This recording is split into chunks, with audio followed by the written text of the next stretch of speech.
Okay, he is my patient, some retired SI. ஒரு age வந்து இப்போ 60 65 பக்கம் 70 பக்கத்தில் இருக்கும். இவருக்கு என்னென்னா இப்போ அம்மா வந்து ஃபோன் பண்ணாங்க, திடீர்னு நடக்க மாட்டேங்கிறாங்க அப்படின்னாங்க. ஒரு 4 days இப்போ எக்ஸசைஸ் கொடுக்குறதால இதோடைய நோக்கம் என்ன இந்த வீடியோ அப்படின்னா, ஏஜ் ஆனவங்களுக்கு உடம்பு அசைவு கொடுக்கணும், காலையிலையும் சாயந்தரம். அதுதான் மெயின். இப்போ அசைவு கொடுத்ததால நடக்கிறாரு. இப்போ அதையும் நடத்த போடுவேன். சார் காலை மடக்கி நீட்டுங்க. 4 நாளைக்கு இப்படி சுத்தமாக பண்ண மாட்டாரு. இப்போ ட்ரைனிங் கொடுக்க நல்லா பண்ணுறாரு. நீட்டுங்க. என்னன்னா ஒவ்வொரு ஜாயிண்ட்டும் அசைவு கொடுத்துட்டே இருக்கணும், வேற ஒன்றும் கிடையாது.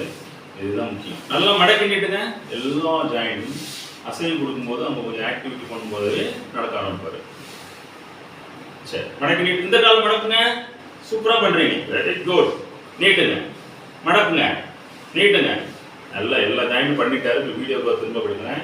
காலை தூக்குங்க. சூப்பராக பண்ணுறீங்க. நேராக தூக்குங்க, ஸ்ட்ரைட்டாக தூக்குங்க. இந்த காலை தூக்குங்க. Okay, super. கட் பண்ணிக்கோ. ஓகேம்மா, கட் பண்ணிக்கோ.